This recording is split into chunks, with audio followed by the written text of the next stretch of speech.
हमारे गांव में आसपास के इलाके में जी हार्ट अटैक और दूसरी स्किन संबंधी बीमारियां ज़्यादा फैल रही थी। जी तो जैविक और प्राकृतिक खेती में काफ़ी अंतर है। मतलब जैविक खेती जो है वो आम किसान की पहुंच में नहीं है, जो कि पहले बेबिस्टिन से होता था, केमिकल खेती में या फार्मलिन से। तो जब हम इसको चूने से, गाय गोबर से, गौमूत्र से जब हम करने लगे तो हमारा अंकुरण लगभग 99% हो गया। ओके जन्म उसका रेट हाई बढ़ गया। हाई पहुंच गया। और दूसरी बात यह है कि अब हमारे खेत में जो पुरानी, जो हमारे बुजुर्गों के समय में लंबे लंबे कीट होते थे, जिन्हें हम सड़गोए भी कहते थे या जमीन के कीड़े बोलते थे, वो बरसात के दिनों में जब जमीन में पानी भर जाता तो बाहर आ जाते थे। अच्छा। लेकिन इन दिनों जब देखा गया कि केमिकल का ज्यादा प्रयोग हुआ तो वो जमीन के कीड़े जो है वो लगभग समाप्ति की कगार पे। इसीलिए इस प्राकृतिक खेती में पानी की मात्रा लगभग 80% कम लगता है पानी। अच्छा। क्यों? 20% बाष्प से पूरा हो जाता है। अच्छा अच्छा। तो ये खेती हमें अपनानी भी चाहिए। हम आप लोग यूरिया का प्रयोग करते हैं, लेकिन यूरिया की बोरी में कंपनी ने खुद लिख दिया है कि यूरिया जो इस बोरी में विद्यमान है वो है 46%। तो आज का जो युवा वर्ग है वो काफी पढ़ा लिखा है, कोई घर ऐसा नहीं है जो पढ़ा लिखा नहीं है। इसलिए ये विशेष ध्यान दें कि इस बोरी पे अगर 46 लिखा है तो जो 54% जो बच गया यूरिया की बोरी में वो क्या बच गया है। जो प्राकृतिक अनाज है उसकी कीमत सरकार ने 40 रुपए हिमाचल प्रदेश में गेहूं की कीमत डिक्लेयर की है, 30 रुपए मक्की की है, और केमिकल का आपका आज 2000 रुपए प्रति क्विंटल बिक रहा है, मतलब बिल्कुल आधा।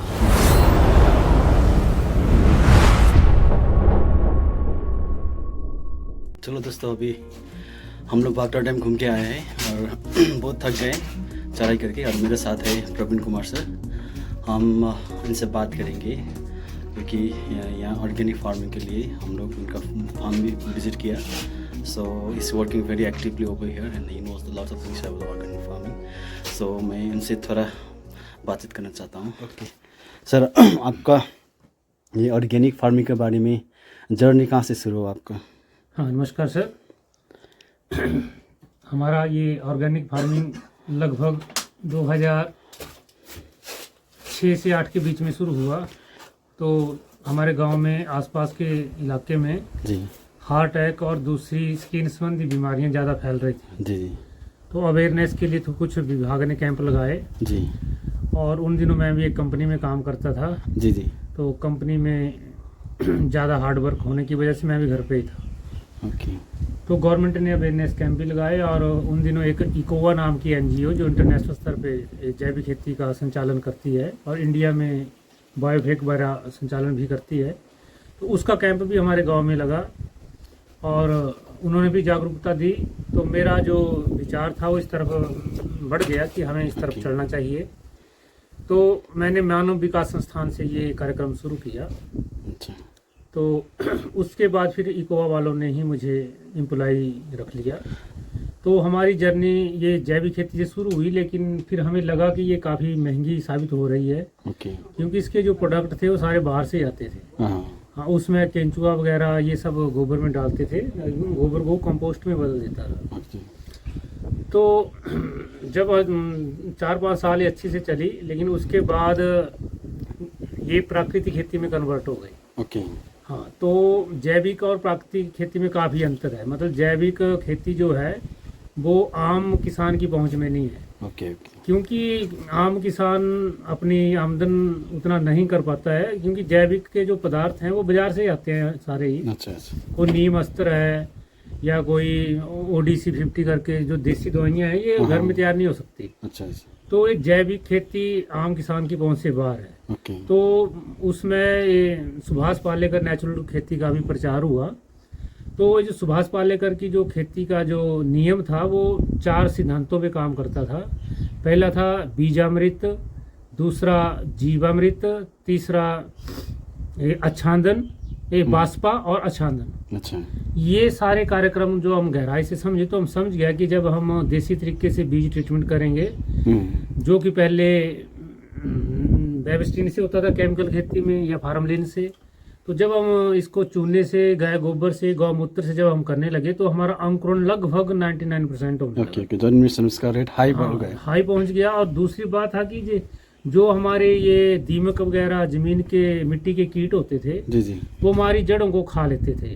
ओके। तो हम सभी पौधे सरवाइव नहीं कर पाते थे। तो हमने ये पाया कि जब हम इसको देसी तरीके जो बीजामृत का जो फार्मूला है उसमें ट्रीट करके लगाते हैं, एक तो उसमें उपयुक्त नमी आ जाती है सीड में, क्योंकि पानी में डालना पड़ता है। हाँ। तो जहाँ अगर सूखी जमीन में भी उस सीड को फेंकते थे, एक तो कोई भी जंगल का जानवर जैसे मुर्गा हो गया, मोर हो गया, कोई भी पक्षी हो गया, उसको चुनता नहीं था, जो चुगता नहीं था, तो हमारा जो बीज खेत में लगता था वो भी पहले से कम हो गया। अच्छा अच्छा। और वो पूरा बीज जो जनरेट जब हो गया तो उसके बाद जब हमने जीवामृत जो भी घर के ही फार्मूले से बनता था, जिसमें देसी गाय का गोबर, गौमूत्र, पीपल के नीचे की मिट्टी, पानी, गुड़ और बेसन, ओके। बस ये 6-7 दिनों के प्रोसेस में ये तैयार हो जाता था। और इसकी 15 से 20 दिन में स्प्रे चलती थी। एक फसल पे लगभग 5 से 6 स्प्रे हम करते थे। ओके। तो हमने देखा कि जो लोग कहते हैं कि ये जैविक खेती और प्राकृतिक खेती में उत्पादन कम हो जाता है, तो ये तो ठीक है, शुरू में कम होता है, लेकिन उसकी जो क्षमता है, उसमें जो विटामिन आ जाती है, उसमें जो पावर आ जाती है, वो पहले से ज़्यादा हो जाती है। अच्छा अच्छा। तो इसी लिहाज से वो उत्पादन हमें ज़्यादा मिलता है। ओके। तो उसी लिहाज से हमने देखा 1-2 साल तो फर्क पड़ा, लेकिन जब हमने रियलाइज किया कि इसमें तो विटामिन, जब सुबह 4 चपाती खा लेते हैं तो शाम तक भूख नहीं लगती। हाँ। और पहले जब हम खा लेते थे तो 2-3 घंटे बाद हमारा लगता था कि हमें कुछ खा लेना चाहिए, तो विटामिन की कमी रहती थी, लेकिन अब वो प्रॉब्लम नहीं है। ओके। तो दूसरी बात यह है कि अब हमारे खेत में जो पुरानी, जो हमारे बुजुर्गों के समय में लंबे लंबे कीट होते थे, जिन्हें हम सड़गोए भी कहते थे या जमीन के कीड़े बोलते थे, वो बरसात के दिनों में जब जमीन में पानी भर जाता तो बाहर आ जाते थे। अच्छा। लेकिन इन दिनों जब देखा गया कि केमिकल का ज्यादा प्रयोग हुआ, तो वो जमीन के कीड़े जो है वो लगभग समाप्ति की कगार पे है। अच्छा अच्छा। तो हमने पाया कि जहाँ भी ये हमने जीवामृत का स्प्रे किया, वहाँ वो धीरे धीरे वो उनकी पहचान ये है कि वो जमीन में छोटी छोटी गोलियां मिट्टी की बना देते हैं। अच्छा अच्छा। उसे लगता है कि जमीन में कीड़े हैं, और उनका जमीन से आने का जो बाहर निकलने का जो स्तर है, वो रास्ता है वो अलग है, लेकिन अंदर जाने का दोबारा से रास्ता वो अलग बनाते हैं। अच्छा अच्छा। इससे जो जमीन का जो छिद्र बढ़ जाते हैं। Okay okay. और ये आते तभी हैं बाहर जब हम जीवामृत का प्रयोग करते हैं, क्योंकि जीवामृत की गंध एक प्राकृतिक वातावरण की गंध है, और उस गंध से ही और रिलेक्ट होते हैं, खींचे जाते हैं, बाहर आते हैं जमीन से। और क्योंकि ऊपर हम केमिकल डालते हैं और दूसरे पशु हैं, उनके गोबर में वो गंध नहीं मिलती है, इसलिए वो जमीन के या तो मर गए केमिकल से, या तो जमीन के नीचे चले गए। अच्छा अच्छा। अब ये जब खड्डे हमारे ज्यादा हो गए जमीन में, तो जब भी बारिश का पानी होगा तो इन छिद्रों से वो जमीन के नीचे चला जाएगा। अच्छा अच्छा अच्छा। तो जो प्राकृतिक नियम कहता है कि जब पानी जमीन में है तो हमें पानी देने की जरूरत ही नहीं है, तो उसका अब हमें प्रयोग करना आना चाहिए। तो तीसरा जो हमारा पहलू है वो है बाष्पा। बाष्पा उसे कहते हैं कि जैसे हम चाय की केतली में पानी डालते हैं और उसे गर्म करते हैं तो उसपे भाप उठता है, तो उसे ही बाष्पा कहा गया है। अच्छा अच्छा। तो जो बाष्प होता है वो वही नमी के कारण ही बाष्प बनता है, अगर पानी है तभी बाष्प बनेगा। तो जब जमीन फसल को पानी की जरूरत होगी तो उस समय क्या हुआ, हमारी जीन में बारिश नहीं होगी खेतों में, तो हमारी फसल सूख जाती है। लेकिन इस तरीके में ये होता है कि जब जमीन में आसपास वातावरण में गर्मी पैदा होगी तो वो बाष्पा यानी कि जमीन के जो छिद्र थे उनसे जो पानी जमीन में इकट्ठा हुआ था, भूमिगत टैंक में चला गया था, वो पानी उस धूप की गर्मी से वो गर्म होगा, वो बाष्प में बदल जाएगा। Okay okay. अच्छा अच्छा। जब वो बाष्प में बदल गया तो उसके बाद जब हमने उसमें आच्छादन कर दिया, यानी सूखे पत्तों से उस जमीन को ढक दिया है, मल्चिंग कर दिया है, तो वो बाष्प उस मल्चिंग से टकराएगा। ओके। जब टकराएगा तो बूंद में कन्वर्ट हो जाएगा। जिस प्रकार ये चाय की केतली के ऊपर ढकनी रखते हैं तो बूंद में कन्वर्ट हो जाता है, इसी प्रकार वो हमें उस पौधे के अनुरूप पानी दे देता है। इसीलिए इस प्राकृतिक खेती में पानी की मात्रा लगभग 80% कम लगता है पानी, क्यों 20% बाष्पा से पूरा हो जाता है। तो ये खेती हमें अपनानी भी चाहिए, अपने बच्चों को भी सिखानी चाहिए, क्योंकि ये जो अनाज है ये किसी फैक्ट्री में पैदा होने वाला नहीं है, ये सिर्फ मानव के खेतों में ही पैदा होगा। और आज का जो स्थिति है वो हम आत्मनिर्भर कृषि के क्षेत्र में हैं, तो हम आत्मनिर्भर के साथ साथ हमें अब इसकी में जो विटामिन हैं, इसमें जो प्राकृतिक गुण है उसको भी विद्यमान करना है। अच्छा। हम हाइब्रिड की तरफ ना जाके देसी सीडों की तरफ जाएं, क्योंकि देसी सीड में बीमारी कम लगती है, रेसिस्टेंट रहता है, डिजीज रेसिस्टेंट होता है। हाँ, पिछले वर्षों में आपने देखा होगा कि जो हाइब्रिड मक्की थी उसमें जो है मक्की छेदक कीट लग गया था और उसको जब एक बार लग गया तो उसकी रोकथाम बड़ा मुश्किल से हुआ, लेकिन वही कीट जब देसी मक्की पे आया तो उसको असर नहीं कर पाया। अच्छा। हाँ, इसलिए देसी सीडों की तरफ जाइए। हमारा यही कहना है, हर घर में गाय रखिए। जो पशु रखते हैं, भैंस को मत रखिए, जर्सी गाय मत रखिए। अगर रखना जरूरी है, लेकिन उसके साथ आप देसी गाय जरूर रखिए। जहाँ देसी गाय होगी वहाँ की मृदा स्वस्थ होगी, वहाँ का परिवार भी स्वस्थ होगा, आसपास का माहौल भी अच्छा होगा। और सबसे अच्छी बात हमारी सरकार की है कि जो प्राकृतिक खेती है ये पूर्णतया देसी गाय के ऊपर निर्भर है। एक देसी गाय पूरे गांव में खेती कर सकती है। अच्छा। ये सिर्फ हमने सुना था, लेकिन जब हम करने लगे तो हमें लगा कि जब हमें जीवामृत बनाते हैं उसमें कुछ करोड़ों जीवाणु जब हम करते हैं, गोबर से उसमें डालते हैं, पीपल के नीचे की मिट्टी में कुछ जीवाणु रहते हैं वो भी उसमें डालते हैं, तो ये मल्टीप्लाई हो जाते हैं 6-7 दिनों में, ये कई 100 करोड़ गुना में बढ़ जाते हैं। और जिस जमीन में ये गिरता है उस जमीन की ऊपर की सतह को ये ढीला कर देता है। जब भी हम कोई फसल उसमें लगाते हैं तो क्योंकि ढीली जमीन होगी तो उसमें ऑक्सीजन का प्रवेश होगा, ऑक्सीजन जाएगा तो जड़ों की लंबाई बढ़ेगी, जड़ों की लंबाई बढ़ेगी तो अच्छे स्रोतों तक पहुंचेगी और खुद ही ये पानी खींचेगी जमीन से और विटामिन भी लेगी। ये मैं सुझाव जरूर देना चाहूँगा। आप लोग यूरिया का प्रयोग करते हैं, लेकिन यूरिया की बोरी में कंपनी ने खुद लिख दिया है कि यूरिया जो इस बोरी में विद्यमान है वो है 46%। तो आज का जो युवा वर्ग है वो काफी पढ़ा लिखा है, कोई घर ऐसा नहीं है जो पढ़ा लिखा नहीं है।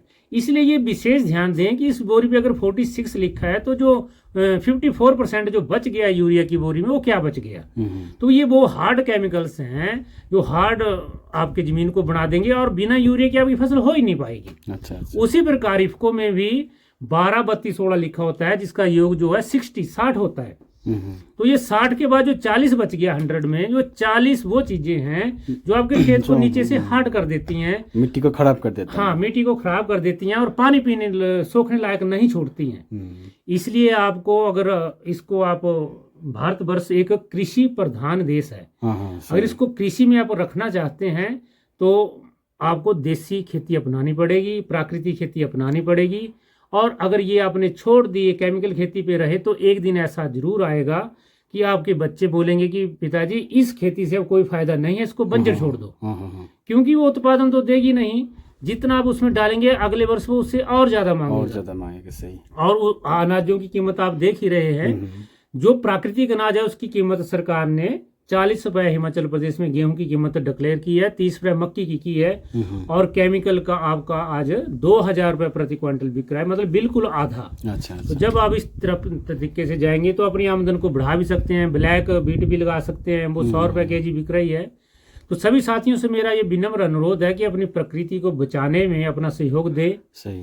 देश की आर्मी बॉर्डर पे हमें बचा रही है और बीच में आप लोग ही हैं किसान, इसलिए एक नारा दिया था हमारे नेताओं ने, जय जवान जय किसान। तो इसको आप आगे बढ़ाएं। जय हिंद, जय Bharat. Okay, thank you so much sir.